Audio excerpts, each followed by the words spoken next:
Assalamu alaikum, dear students. Dear students, hope you all are fine and well. Dear students, we have met after a long time. In fact, after Eid, dear students, hope you all have enjoyed Eid. Hope you all have enjoyed the month of fasting, and hope you all are enjoying the lockdown. Dear students, we are here to discuss the next lesson. In fact, it's a poem. Dear students, you open your books to page number 85. Dear students, the name of the very poem is It's Snowdrop. Before we start translating the poem, before we start its introduction, before we start its word by word meaning, before we start its stanza wise meaning and translation, dear students, let us try to understand the title of the poem, what the title is all about, what is the meaning of the title of the poem. Dear students, it is Snowdrop. You might be thinking Snowdrop, it is something, snow, बर्फ. आप सोच रहे होंगे शायद ये बर्फ का तोदा है, ड्रॉप ऑफ स्नो है, बर्फ का एक बूंद है. Dear students, it's not like that. It is snowdrop means a kind of flower that often appears while the snow is on the ground. ये एक किस्म का सफेद फूल है जो विंटर में खिलता है. जब बर्फ ग्राउंड पे होती है तब ये फूल खिलता है, तब ये जमीन पे नमूदार होता है. A kind of white flower that often appears while the snow is on the ground. It grows in extreme cold conditions. इसके मुतालिक कहा जाता है कि ये जो फूल है ये extreme cold conditions में उगता है. Dear students, इसकी मैं आपको शेप बताऊं. Its shape is like bell shape. घंटी के जैसा होता है ये, इसे घंटी की शक्ल होती है. Drooping towards the ground, ये नीचे झुका हुआ होता है, वो bell shape के जैसा. If we translate it into Urdu, it means गुल चांदनी. गुल चांदनी इसको उर्दू में कहते हैं. Yes, students. Now, let us read its introduction. Dear students, this poem Snowdrop, it's written by Edward James Hughes or Ted Hughes. Hughes presents a very tough and cruel image of nature. Hughes जो है, Hughes कुदरत की सख्त और जालिमाना मंजर कशी बयान करता है. यानी कुदरत कभी कभार जालिम और सख्त भी हो सकता है. He creates an atmosphere of a hard winter and uses images from nature to portray the toughness and brutality that a severe winter brings. यह असल में एक मौसम जिसे मौसम सरमा कहते हैं उस माहौल को बयान करता है कि मौसम सरमा कितना सख्त होता है और कुदरत से ऐसी चीजों की तस्वीर कशी करता है जो कुदरत को बड़ा सख्त, बेरहम और जालिमाना पेश करती है. The poet describes in a few words the way the winter has reduced the horizon of many creatures. Poet मुख्तसर तौर पर मुख्तसर लफ्जों में बयान करता है कि मौसम सरमा ने कैसे जानवरों या मखलूक की रसाई, उनकी वसत, उनके हद, दस्तरस, पहुंच, दायरा और अहाते को कम किया है. ये बात समझ में आ गई. यानी होता क्या है, जितने भी क्रिएचर्स होते हैं मौसम सरमा में उनकी मूवमेंट रुक जाती है, कटेल हो जाती है, रेस्ट्रिक्टेड हो जाती है और बहुत सारे जो जानवर होते हैं वो इस मौसम में मर जाते हैं. उनका जो हॉरिजन होता है, हॉरिजन के माने it means extent, reach, range, scope, वो मतलब रुक जाता है. Then he says that the world has shrunk and many outdoor creatures are on the verge of death. They no longer scurry or fly as they used to. और क्या होता है, ये पॉइंट कहता है कि दुनिया सुकड़ चुकी है और बहुत सारे बीरूनी या बाहर वाले जानवर जो होते हैं वो मरने के दहाने और कगार पर होते हैं. यानी बहुत सारे जानवर इस मौसम में मर जाते हैं, एक्सटिंक्ट होते हैं, उनकी मौत हो जाती है. और क्या होता है, बहुत सारे जानवर इसमें मर जाते हैं. इस मौसम में जानवर इधर उधर नहीं भाग सकते. स्करी के माने इधर उधर भाग जाना, चल फिरना. बहुत सारे जानवर इधर उधर नहीं उड़ सकते, इधर उधर नहीं भाग सकते जैसा वो बाकी महीनों में चल फिर सकते हैं. So this is all about this winter. ये point actually harshness of winter, severity of winter बयान करता है, यानी विंटर कितना सख्त होता है, कितना जालिम होता है. So this is what the poem is all about. Now, is the globe shrunk tight round the mouse's dulled wintering heart? Now, this is the first line, students. He's saying that now is the globe shrunk tight round the mouse's dulled wintering heart. Weasel and crow, as if molded in brass, move through an outer darkness, not in their right minds. अच्छा, what does poet say here is that ये जो globe है ना, globe here means earth, ये जो जमीन है ये सुकड़ चुकी है. श्रंक के मानी है, it is shrink, shrank and shrunk, it mean सुकड़ जाना, तंग होना, सिमट जाना, कंट्रैक्ट होना. Now the globe has shrunk tight. अब ये जो जमीन है ये सुकड़ चुकी है, ये तंग हो चुकी है, सिमट चुकी है. किसकी वजह से? विंटर की वजह से. Round the mouse's dulled wintering heart, trying to say that ये जो माउस है, ये जो चूहा है, the mouse is known as the brisk animal, is known as the active animal. ये जो माउस होता है इसको अक्सर हम कहते हैं कि ये जो बड़ा फुर्तीला जानवर होता है, कहीं रुकता नहीं है, इसकी मूवमेंट जो होती है बड़ी तेज होती है. तो round the mouse's dulled wintering heart, ये कहता है कि ये जो माउस होता है इस मौसम सरमा में, इसका जो हार्ट होता है वो धीमा पड़ जाता है, ये बड़ा सुस्त हो जाता है, डल हो जाता है. विंटर की वजह से ये धीमा पड़ जाता है, इसका हार्ट बैठ जाता है, दिल बैठ जाता है, इसकी मूवमेंट रुक जाती है, कटेल होती है, रेस्ट्रिक्ट होती है. तो ये एक जगह टिका रहता है, अपने होल के बाहर नहीं निकलता.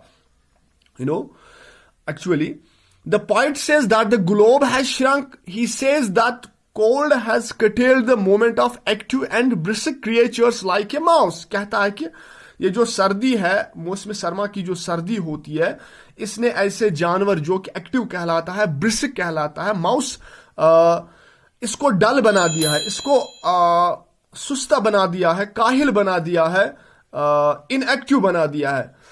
Then Weasel and crow, as if molded in brass, move through an outer darkness, not in their right minds. और उसके बाद ये और दो जानवरों का जिक्र करता है, weasel and crow. Weasel means, let me tell you what weasel means. It means न्यूला, नूल कशीर पॉइंट ये मिस शुवाना ने. Weasel and crow, ये दोनों जानवर जो है इनका जिक्र भी है. As if molded in brass, मौसम सरमा का जिक्र करते हुए कहता है कि ये दोनों जानवर इस मौसम में कैसे लगते हैं, कैसे दिखते हैं, जैसे कि ब्रास के सांचे में डले हैं. Weasel and crow as in moulded in brass, जैसे ब्रास के माने इट्स अ मेटल, पीतल जिसको हम कहते हैं, यानी इस मौसम सरमा में इनका वो जैसा स्टैचू बन जाता है, वो ब्रास के जैसे बने होते हैं.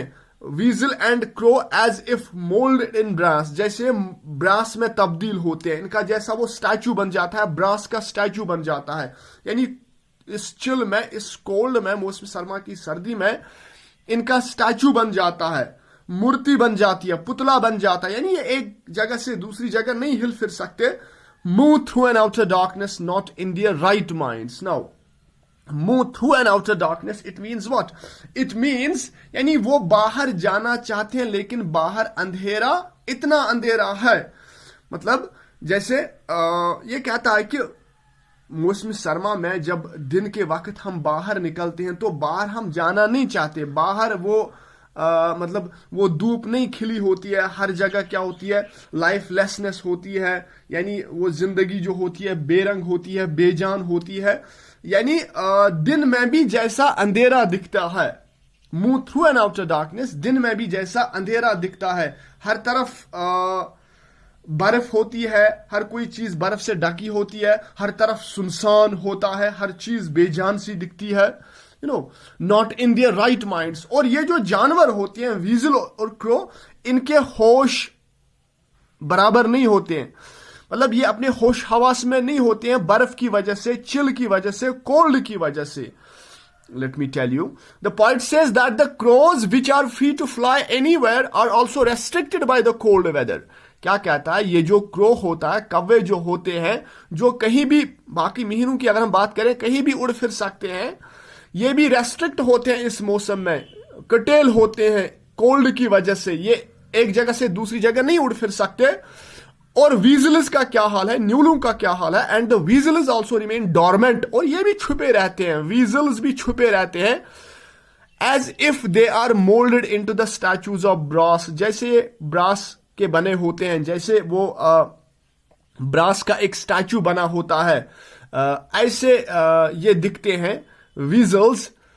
इवन कहता है even if these creatures try to move out in order to find their prey, अगरचे ये जानवर बाहर जाना चाहते भी है ग़िज़ा की तलाश में, शिकार की तलाश में, it appears as if days are converted into nights, जब ये बाहर निकलने की कोशिश है, वह साथ नेबर नेरन ऐसा लगता है इत पे बासन जन तन दोह कन्वर्ट गसन नाइटन मज, यानी दिन में भी हमें रात का महसूस होता है, यानी दोह बासन रात, because everything seems to be lifeless, क्योंकि हर कोई चीज मौसम सरमा में लाइफलेस दिखती है, बेजान दिखती है। Moreover they try to return to their places quickly due to the threat of death, और क्या करते हैं ये जानवर, ये जो वीजल्स क्रोज होते हैं, ये इतना डर जाते हैं, इनको इतनी मतलब डर रहती है कि कहीं अभी हमें मौत ना आ जाए।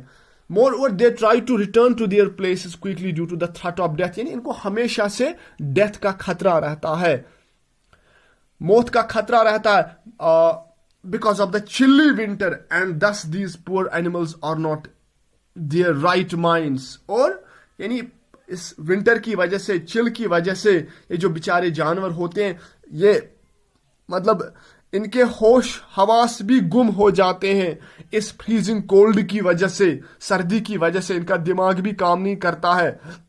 दे can not think what to do, ये नहीं सोच पाते कि हम क्या करें, और where to find any shelter, और हम शेल्टर कहां पे ढूंढे, मौसम सरमा की वजह से, बर्फ की वजह से इनको शेल्टर भी नहीं मिलता है, जाई पनाह भी नहीं मिलती है। They see other creatures dying of cold, ये क्या देखते हैं, बाकी जानवर को ये मरता हुआ देखते हैं। They remain in fear that the same thing could happen to them also, तो ये इस फियर में रहते हैं, इस खौफ में रहते हैं कि कहीं हमारे साथ भी ऐसा ना हो जाए, कहीं हम भी मर न जाए। So these are the very first two stanzas. You turn your pages, please. It's the last few lines we are going to translate. Not in their right minds with the other deaths. ये अभी मैंने इसकी translation की, यानी they see other creatures dying of cold, they remain in fear that same thing could happen to them. जब ये क्या करते हैं, जब ये देखते हैं बाकी जानवरों को मरते हुए, तो इनको वो फियर सा लगता है, खौफ सा लगता है, खौफ सा तारी होता है कि कहीं हमारे साथ भी ऐसा ना हो जाए विथ अदर डेथ्स, कहीं हम भी मर न जाए इस चिल की वजह से, इस कोल्ड की वजह से। She too pursues her ends, brutal as the stars of this month, her pale head heavy as metal. Very important, very interesting. अब यहाँ पे she too pursues. Now she is whom? She is whom? ये she कौन है? It's actually snowdrop. अब flower की बात होती है, ये जो she too pursues her ends, यानी फ्लावर जो होता है, ये snowdrop जो होता है, she too pursues. pursue के माने accomplish, pursue के माने हासिल करना, pursue के माने seek, pursue के मानिया सर्च करना, and here means aims. She too pursues her aims. मतलब इसके माने क्या है, इसके माने ये है कि she pursues her aims. She pursues her aims, यानी she is able to grow in this hard winter. अब एक तरफ से क्या होता है, एक तरफ से जानवर मरते हैं, दूसरी तरफ ये जो फ्लावर होता है, स्नोड्रॉप होता है, ये अपना मकसद पूरा करके रहता है, ये फ्लावर जो होता है, यानी इस सख्त मौसम में ये क्या करता है, ये खिल उठता है, ये ब्लूम होता है, यानी जहां पे दूसरे जानवर मर रहे होते हैं, इसी दौरान एट द सेम टाइम ये जो स्नो ड्रॉप होता है, ये खिलता है, ये इस मौसम में खिलता है। नाउ इट शोज व्हाट, ये अपना मकसद पूरा करता है। She to pursues her ends, she to pursues her aims, इसका मकसद पूरा हो जाता है। इसका मकसद क्या होता है, इसका मकसद होता है खिलना। अब ऐसी सीवियरिटी में, ऐसी चिल में, ऐसे मतलब कोल्ड में, सर्दी में, यानी इसका मकसद पूरा हो जाता है, यानी it is able to penetrate through the layers of hard snow and that flower is able to bloom. तो ये इस काबिल होता है कि ये उन लेयर्स में, सख्त बर्फ के जो लेयर्स होते हैं, तह होते हैं, हार्ड लेयर्स होते हैं, उनके थ्रू निकल जाता है, ठीक है, और इस काबिल होता है कि खिल जाता है. So while there is death, there is also survival in the form of snowdrop. क्योंकि दूसरी तरफ अगर हम देखें, जो जानवर, जो क्रिएचर्स मर रहे होते हैं, तो दूसरी तरफ से एक ये जो फ्लावर है इसका सर्वाइवल हो जाता है, ये बच जाता है, ये खिल उठता है इस मौसम में. अच्छा, देन यानी ही इज ट्राइंग टू से nature is surviving in the form of very small delicate flower. This is what he is trying to say. Acha, then brutal as the stars of this month. Brutal as the stars of this month.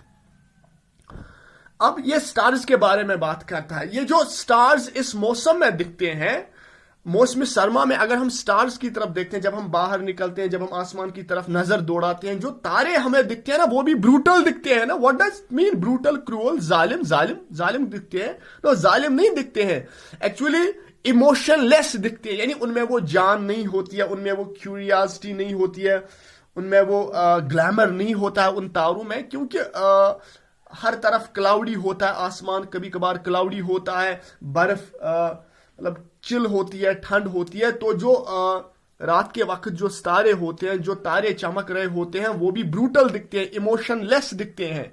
Brutal as the stars of this month. Yes. Her pale head heavy as metal. Now what do you mean by her pale head heavy as metal? Her, it means talking about, the poet is talking about this flower. Her pale head, इसका जो pale head होता है वो heavy as metal होता है. यानी snowdrop का जो head होता है वो pale होता है, heavy as metal क्यों होता है? As I have already told you, as I have already given you the description of this flower, इसका जो ये बेल शेप होता है, घंटी के जैसा होता है, और ड्रूपिंग होता है, झुका हुआ होता है, मेटल की तरह नीचे जमीन की तरफ झुक के होता है. Her pale head heavy as metal, ऐसा दिखता है जैसा इसका जो हेड होता है वो बड़ा भारी होता है और जमीन की तरफ झुका हुआ होता है. Her pale head heavy as metal. Now what he's trying to say is that because of the snow frost, ये जो snow होता है, ये जो यक लगा होता है जमीन पे, her head has drooped, gone down like the metal. Yes, last line में ये कहना चाहता है, her head has drooped, gone down like the metal. यानी मेटल के जैसा इसका जो हेड होता है वो drooped होता है. ड्रूप के मानिए झुका हुआ होता है, जमीन की तरफ झुका हुआ होता है. आपने ऐसे फूल को देखा होगा.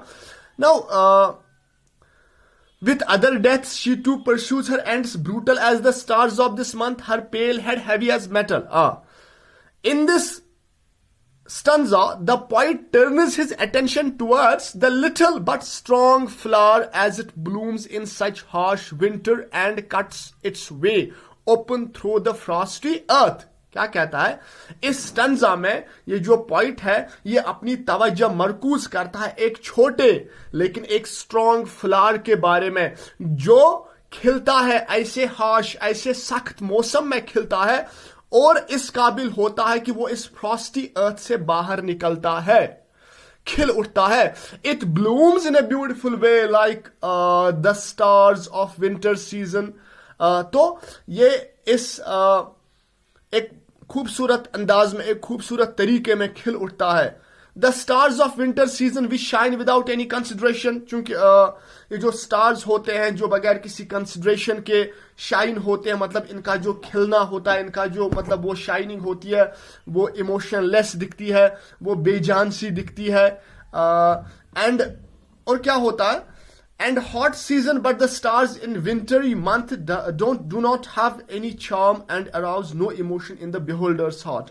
ये जो तारे होते हैं इस wintry month में, अच्छा यहाँ पे brutal as the stars of this month, month means here winter, brutal as the stars of this month of this winter, it means winter. अच्छा, तो क्या कहना चाहता है, क्या कहना चाहता है, क्या कहना चाहता है? It means to say that but the stars in wintry month don't have any charm. ये जो stars होते हैं, ये जो तारे होते हैं, ये इस विंटर के मौसम में उनमें वो चार्म नहीं होता है, उनमें वो इमोशंस नहीं होते हैं। यानी वो ये जो बिहोल्डर होता है, देखने वाला होता है, वो उनके दिल में वो इमोशंस पैदा नहीं करता है, वो चार्म पैदा नहीं करता है।